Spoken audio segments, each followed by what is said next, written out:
Hello मेरे नन्हे मुन्ने छोटे छोटे छोटे छोटे छोटे 9th क्लास के बच्चे, छोटे छोटे छोटे छोटे बच्चों, मेरे इस वीडियो को लाइक करना, शेयर करना, मेरे चैनल को सब्सक्राइब करना। कौन हूँ मैं? अशोक नरवर हूँ। आ गया हूँ मैं आपको पढ़ाने। क्यों पढ़ाने आया हूँ? कि आपकी टेंशन को दूर करना है। क्यों करना है? कि आप बहुत छोटे हो, ना समझो, इसलिए आपको समझदार बनाना है। इसलिए चलो ये फालतू बातें छोड़ते हैं, शुरू करते हैं शुरू करते हैं। उपभोक्तावाद की संस्कृति नया पाठ है, तीसरा पाठ है, उपभोक्तावाद की संस्कृति। उपभोक्ता मतलब हर चीज़ को लेने वाला, वो उपभोक्ता होता है। बाज़ार से कोई भी चीज़ लाएगा और उसको उपयोग करेगा तो उपभोक्ता कहलाएगा। हम खाएंगे तो भी उपभोक्ता, पहनेंगे तो भी उपभोक्ता। और उपभोक्तावादी संस्कृति को हमें ये भी चलना है, वो भी पढ़ना है, ये भी पहनना है, मोबाइल भी लेना है, साइकिल भी लेना है, बाइक भी लेना है, कार भी लेना है, घर भी बनाना है, सब कुछ लेना ही लेना है। तो वो उपभोक्तावाद है और उसकी संस्कृति की बात इन्होंने की है ना। तो यहाँ पर पहला प्रश्न जो आता है वह है, लेखक के अनुसार जीवन में सुख से क्या अभिप्राय है। देखिए पहला प्रश्न क्या आया, लेखक के अनुसार जीवन में सुख क्या है, सुख क्या है, या सुख से क्या अभिप्राय है। अभिप्राय माने अर्थ है, मीनिंग है। सुख का क्या मीनिंग है, सुख का क्या अर्थ है, सुख का क्या मीनिंग है। लेखक के अनुसार जीवन में किसके जीवन में? हम सभी के जीवन में सुख का क्या अभिप्राय है। चलिए हम यहाँ शुरू करते हैं। तो अब आता है आंसर। क्या आता है? आंसर। शुरू करते हैं आंसर को। देखिए लेखक के अनुसार उपभोग का भोग करना ही सुख है। उपभोग का भोग करना, उपभोग माने जो वस्तु हमें मिल रही वो उपभोग है, और उसका भोग करना ही सुख है।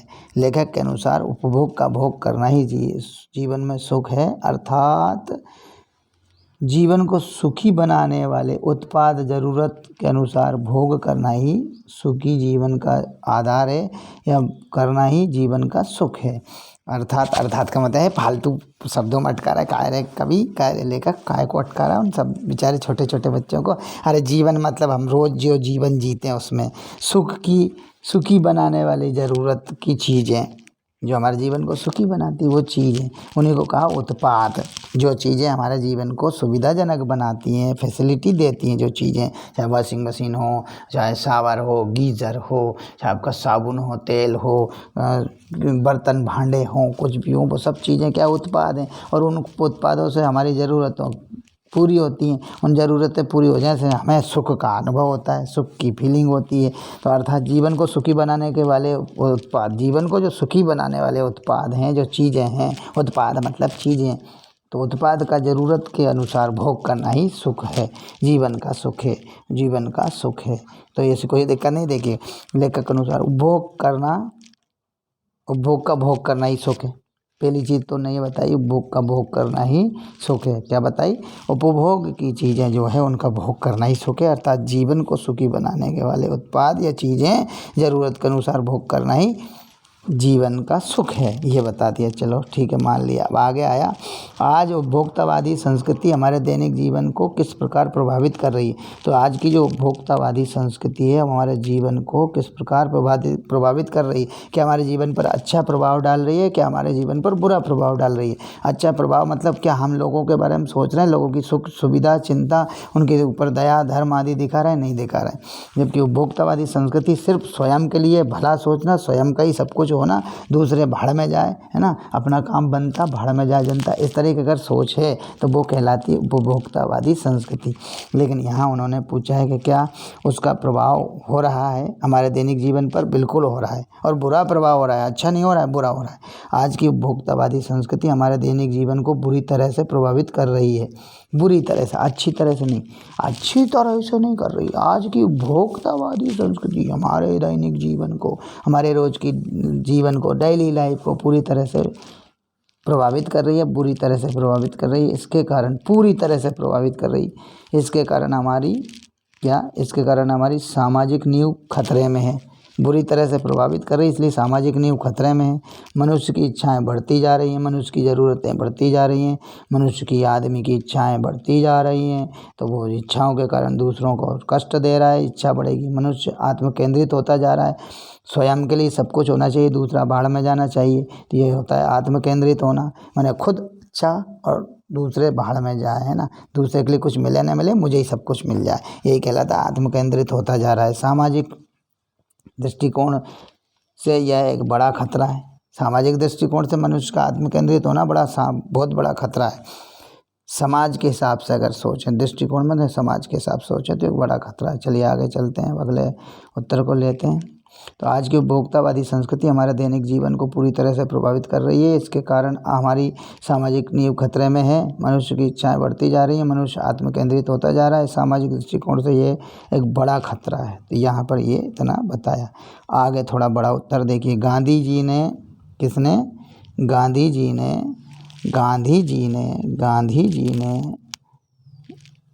उपभोक्ता संस्कृति या उपभोक्तावादी संस्कृति को हमारे समाज के लिए चुनौती क्यों कहा। चुनौती मैंने एक तरह से कठिन समय कहा, एक तरह से परीक्षा कहा, एक तरह से विकट परिस्थिति कहा, इस तरह बुरी परिस्थिति कहा, बुरी बात कही है।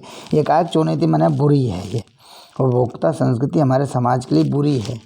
गांधी जी सामाजिक मर्यादाओं और नैतिकताओं के पक्षधर थे। समाज में मर्यादाएं हो और नैतिकता हो, सब नीति पर चले। गांधी जी चाहते थे कि लोग सदाचारी, संयमी और नैतिक बने। क्या क्या बने? लोग सदाचारी, नैतिक और संयमी बने। लोग कैसे बने? सदाचारी बने, संयमी बने, नैतिक बने, ताकि लोगों में परस्पर प्रेम हो, भाईचारा हो, सामाजिक सरोकार बढ़े। सामाजिक सरोकार माने समाज से हमारा लगाव बढ़े, संपर्क बढ़े। अगर हम समाज में भाईचारा नहीं होगा, सरोकार नहीं रहेगा, हमारा समाज से कोई मतलब नहीं होगा। समाज से कोई मतलब ना होना माने सरोकार ना होना। और अगर हमें परस्पर प्रेम है, एक दूसरे से हिलते मिलते हैं, घुलते मिलते हैं, बातचीत करते हैं, एक दूसरे के लिए परोपकार करते हैं, एक दूसरे की मदद करते हैं, एक दूसरे के काम में आते हैं, तो ऐसी स्थिति में परस्पर प्रेम बढ़ता है, भाईचारा बढ़ता है और सामाजिक सरोकार बढ़ता है। सामाजिक सरोकार माने समाज से हमारा संपर्क बढ़ता है, मतलब बढ़ता है। लेकिन उपभोक्तावादी संस्कृति इन सबके विपरीत चलती है। उपभोक्तावादी संस्कृति जो है इन सबके विपरीत चलती है, इन सबके साथ में नहीं चलती, इन सबसे अलग हट के चलती, विपरीत चलती, उल्टी चलती। वो ना तो लोगों में आपस में प्रेम रहने देती, पारस्परिक प्रेम रहने देती है, ना भाईचारा रहने देती है, ना सामाजिक सरोकार को बढ़ाती है। लोग सदाचारी नहीं होते, संयमी नहीं होते, नैतिक नहीं होते। ये सब चीज़ें नहीं होती है उपभोक्तावादी संस्कृति में, तो इसलिए वो विपरीत चलती है। तो भोग को बढ़ावा देती है। भोग को माने सिर्फ मुझे सब कुछ मिले, ये भोग को बढ़ावा, जिसके कारण नैतिकता और मर्यादा का ह्रास हो रहा है, जिसके कारण नैतिकता और मर्यादा समाप्त होती जा रही है। गांधी जी चाहते हैं कि हम चाहते हैं कि हम भारतीय बुनियादी और अपनी संस्कृति को कायम रखें। बुनियाद को और संस्कृति को हम अपने कायम रखें। हम भारतीय अपनी बुनियाद और अपनी संस्कृति को कायम रखें, बचा के रखें। उपभोक्ता संस्कृति से हमारी सांस्कृतिक अस्मिता का ह्रास हो रहा है। सांस्कृतिक जो इज्जत है उसका ह्रास हो रहा है, सांस्कृतिक अस्मिता का। उपभोक्ता संस्कृति से प्रभावित होकर मनुष्य स्वार्थ केंद्रित हो जाता है। उपभोक्ता संस्कृति से जो प्रभावित मनुष्य होता है वो स्वार्थी हो जाता है, सिर्फ मुझे सब कुछ चाहिए, दूसरे को नहीं। इसलिए इसके भविष्य के लिए यह एक बड़ी चुनौती है, क्योंकि यह बदलाव हमें सामाजिक पतन की ओर ले जा रहा है। ये जो बदलाव है यह हमें सामाजिक पतन की ओर, यानी पतन मतलब गिरावट की ओर और कमियों की ओर ले जा रहा है। पतन का मतलब यहाँ गिरावट की ओर, सामाजिक पतन हो रहा है। समाज में सब कुछ बिगड़ता जा रहा है, बिगाड़ की ओर ले जा रहा है, सुधार की ओर नहीं। समाज में सुधार नहीं हो रहा है, बिगाड़ हो रहा है। तो इसको यूँ उन्होंने समझाया गांधी जी ने। फिर अगला प्रश्न है, क्या स्पष्ट कीजिए, आशय स्पष्ट कीजिए। क्या जाने अनजाने आज के माहौल में आपका चरित्र भी बदल रहा है? जाने अनजाने, हम जानते हैं या नहीं जानते हैं, जाने अनजाने में आजकल हमारा चरित्र भी बदल रहा है। ये यहाँ बताया, जाने अनजाने आजकल हमारा भी चरित्र बदल रहा है, हमें पता ही नहीं है। और आप उत्पादों को समर्पित होते जा रहे हैं, यानी चीज़ों को समर्पित होते जा रहे हैं। हम भी चीज़ों से लगाव करते जा रहे हैं। प्रतिष्ठा के अनेक रूप होते हैं, चाहे वे हास्यास्पद ही क्यों ना हो। प्रतिष्ठा के अनेक रूप होते हैं, चाहे वे हास्यास्पद क्यों ना हो। समाज में भले ही हमारी हंसी क्यों ना बनाते हो, वो भी हमें अत्यंत प्रिय है। अब यहाँ पे बताया गया, क्या बताया गया? उपभोक्तावादी संस्कृति का प्रभाव अत्यंत कठिन तथा सूक्ष्म है। इसके प्रभाव में आकर हमारा चरित्र बदलता जा रहा है, यानी चरित्र बदल रहा है, पर अच्छाई की ओर नहीं बदल रहा है, बुराई की ओर बदल रहा है। उपभोक्तावादी संस्कृति का प्रभाव अत्यंत कठिन और सूक्ष्म है ना, बहुत छोटा है, जो हमें दिख नहीं रहा है, महसूस नहीं हो रहा है। जाने अनजाने में हम उस माहौल में ढलते जा रहे हैं, मजबूरी है हमारी। हम उत्पादों का उपभोग करते करते केवल उनके गुलाम बनते जा रहे हैं। हम उत्पादों का उपभोग करते करते ना केवल उनके गुलाम बनते जा रहे हैं बल्कि अपने जीवन का लक्ष्य भी उन्हीं को बना लिया हमने, उन्हीं साधनों को जो साधन उपभोक्तावादी संस्कृति के हैं। हम उनके ना केवल उनका उपभोग करते करते गुलाम बनते जा रहे हैं, बल्कि अपने जीवन का लक्ष्य भी उन्हें पाना ही बना लिया हमने। उपभोग करना मान बैठे, अपने जीवन का अंतिम लक्ष्य हमने उनका उपभोग करना मान लिया है। सही बोला जाए तो हम उत्पादों का उपभोग नहीं कर रहे हैं, बल्कि उत्पाद हमारे जीवन का उपभोग कर रहे हैं। हम उत्पादों का उपभोग नहीं कर रहे हैं, हम उन उत्पादों का काम नहीं ले रहे हैं, हम उनके गुलाम, वो हमारे गुलाम नहीं है, हम उनके गुलाम बनते जा रहे हैं किन उन उत्पादों के, है ना। इसलिए ये पहला था, पहला वाला। अब आता है दूसरा। तो दूसरे में क्या बताया देखना। सामाजिक प्रतिष्ठा विभिन्न प्रकार की होती है। समाज की में जो इज्जत है वो कई तरह की होती है। कई रूप हैं तो बिल्कुल विचित्र हैं, हास्यास्पद हैं, हंसी के पात्र हैं, हंसने योग्य हैं। क्या कई रूप तो हमारी इज्जत का, जो समाज में जो हमारी इज्जत होती है वो कई रूप तो हमारे हंसने के रूप हैं।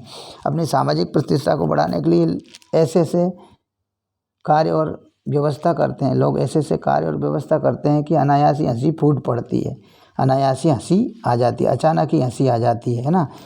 कि लोग अपनी प्रतिष्ठा को बनाए रखने के लिए समाज में क्या क्या नाटक करते हैं। जैसे अमेरिका में अपने अंतिम संस्कार और अंतिम विश्राम स्थल के लिए अच्छा प्रबंध, ऐसी झूठी प्रतिष्ठा है ना। वहाँ पर अच्छा अंतिम संस्कार कर रहे हैं और अच्छा विश्राम स्थल हो, अच्छा प्रबंध हो, ऐसी हंसी ही आएगी इसी व्यवस्था को सुनकर, है ना। तो ये सब व्यवस्थाएं चल रही है तो हंसी नहीं आएगी तो क्या। रचना और अभिव्यक्ति, इसमें पहला प्रश्न है, ये पांचवा देखना, ये है, इसको देखिए, ये पांचवा प्रश्न। अरे यार,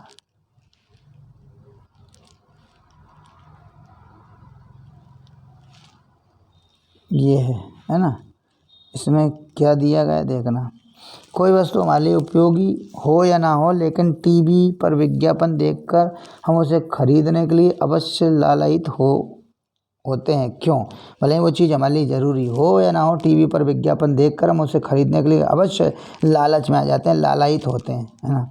ये गलत है ना, ये गलत है, यही तो गलत है कि लालायित नहीं होना चाहिए ना, यही गलत हो रहा है हमसे ना। अब क्या करना चाहिए? तो लालायित नहीं होना चाहिए। तो इसका उत्तर है, देखेंगे, टीवी पर दिखाए जाने वाले विज्ञापन बहुत सम्मोहक होते हैं, माने हमें मोह लेने वाले और प्रभावशाली होते हैं। वे हमारी आँखों और कानों को विभिन्न दृश्यों के माध्यम से हमें भटकाते हैं और ध्वनियों के सहारे प्रभावित करते हैं, हमें भटकाते हैं, उन वस्तुओं को या उन चीज़ों को खरीदने के लिए विवश करते हैं। हमारे मन में वस्तुओं के प्रति भ्रामक और आकर्षक छवि पैदा कर देते हैं। हमारे मन में वस्तुओं के प्रति भ्रामक और आकर्षण पैदा कर देते हैं। भ्रामक आकर्षण कि हमें लिए वो चीज़ सही लगने लगती है, जबकि वो चीज़ सही नहीं हो या ना हो। जाओ क्या करें, कंट्रोल नहीं होता, दिमाग की बत्ती जला देती है। जैसे आकर्षण हमारी लार टपका देते हैं। इसके लिए हमें क्या करना चाहिए? उनके प्रभाव से बचना चाहिए और आने वाले हर व्यक्ति इसके वश में हो जाता है, उससे हमें बचना चाहिए। इस प्रकार अनुपयोगी वस्तुएं भी हमें लालयित कर लेती हैं, जो कि ज़रूरी नहीं है, हमारे लिए ज़रूरी नहीं है, फिर भी हम उनके प्रति लालयित हो जाते हैं, उनको खरीदने के लिए मजबूर हो जाते हैं। अगला प्रश्न है आपके, ये वाला है ना, आपके अनुसार वस्तुओं को खरीदने का आधार वस्तु की गुणवत्ता होनी चाहिए या उसका विज्ञापन? हाँ, विज्ञापन जरूरी है, गुणवत्ता है। तर्क देकर स्पष्ट कीजिए। वस्तुओं को खरीदने के लिए एक ही आधार होना चाहिए, उसकी वस्तु की गुणवत्ता, वस्तु की क्वालिटी। भैया हमारे अनुसार वस्तु को खरीदने का आधार गुणवत्ता होना चाहिए, ना कि उसको विज्ञापन, यानी एडवर्टाइज देख के वस्तु नहीं खरीदनी चाहिए, उसकी गुणवत्ता देखकर हमें वस्तु खरीदनी चाहिए, उनकी क्वालिटी देखकर। विज्ञापन में गुणवत्ता वाली वस्तुओं का परिचय करा सकते हैं ना, लेकिन वो जरूर नहीं है। अधिकतर विज्ञापन हमारे मन में वस्तुओं के प्रति भ्रामक आकर्षण पैदा करते हैं, भटकाने वाला अट्रैक्शन देते हैं, भटकाने वाला अट्रैक्शन। वे आकर्षण दृश्य दिखाकर गुणहीन वस्तुओं को भी अच्छा बना देते हैं। बेकार वस्तुओं, बेड क्वालिटी की वस्तु को भी वे आकर्षक दृश्य हमें अच्छा दिखाते हैं, जिससे हम खरीदने के लिए मजबूर हो जाते हैं ना। वो ऐसे ही आकर्षक दिखाते हैं, भ्रामक आकर्षण पैदा करते हैं हमारे अंदर, इसलिए हम उन वस्तुओं को खरीदने के लिए विवश हो जाते हैं, है ना। अब अगला है उसको देखते हैं। चलिए अगला एक और है, पाठ के आधार पर। यहाँ पे है, पाठ के आधार पर आज उपभोक्तावादी युग में पनप रही दिखावे की संस्कृति पर विचार व्यक्त कीजिए। देखिए भैया, उपभोक्तावादी युग में दिखावे की संस्कृति पनप रही, इस पर विचार व्यक्त करना है। तो विचार क्या है? ये बात सच है कि आज दिखावे की संस्कृति पनप रही, ये बात बिल्कुल सच है कि आज दिखावे की, ढोंग की संस्कृति पनप रही है। आज लोग अपने आप को आधुनिक और आधुनिकता की ओर कुछ हटकर दिखाने के लिए चक्कर में कीमती सौंदर्य प्रसाधन और म्यूजिक सिस्टम, मोबाइल फ़ोन, घड़ी और कपड़े आदि खरीदते हैं। ये गलत है ना, खरीदते हैं। समाज में आजकल इन चीज़ों से लोगों की हैसियत आंकी जाती है, कौन कितना पैसे वाला है। यहाँ तक कि लोग मरने के बाद भी कब्र के लिए कई लाखों रुपए खर्च करने लगे ताकि वे दुनिया में अपनी हैसियत की पहचान बता सकें, दिखावे को दिखा सकें, है ना। मतलब जो है, लोग केवल सौंदर्य प्रसाधन यानी कि मेकअप का सामान, म्यूजिक सिस्टम, मोबाइल फ़ोन, घड़ी, कपड़े आदि नहीं खरीदते। यहाँ तक कि अपनी हैसियत दिखाने के लिए वे लोग मरने के बाद भी जो कब्रिस्तान है, कब्र है, उस कब्र पर भी लाखों रुपए खर्च कर देते हैं। अब ये भी काहे का दिखावा। तो दिखावे की संस्कृति से बहुत बड़े बुरे दुष्परिणाम सामने आ रहे हैं। इससे हमारे चरित्र स्वतः बदल रहा है और हम हमारी अपनी जो है संस्कृति, पहचान, परंपराएं, आस्थाएं घटती जा रही हैं। हमारे सामाजिक संबंध संकुचित होने लगा है। मन में अशांति, आक्रोश और बढ़ रहे हैं। नैतिक मर्यादाएं घट रही हैं। व्यक्तिवाद, स्वार्थ, भोगवाद आदि कुप्रथाएं बढ़ रही हैं। ये सब बढ़ रहा है। तो इनको बढ़ने से बचाने के लिए हमें इस संस्कृति का त्याग करना पड़ेगा। इस पर हमने अपने विचार व्यक्त किए। धन्यवाद। ये आपका वीडियो पूरा हुआ, ठीक है। ये वीडियो आपका पूरा हो जाता है। अब आप इस वीडियो को ज़रूर देखिएगा, है ना। आप लोग देखेंगे ना इस वीडियो को कि नहीं देखेंगे? देखेंगे ना।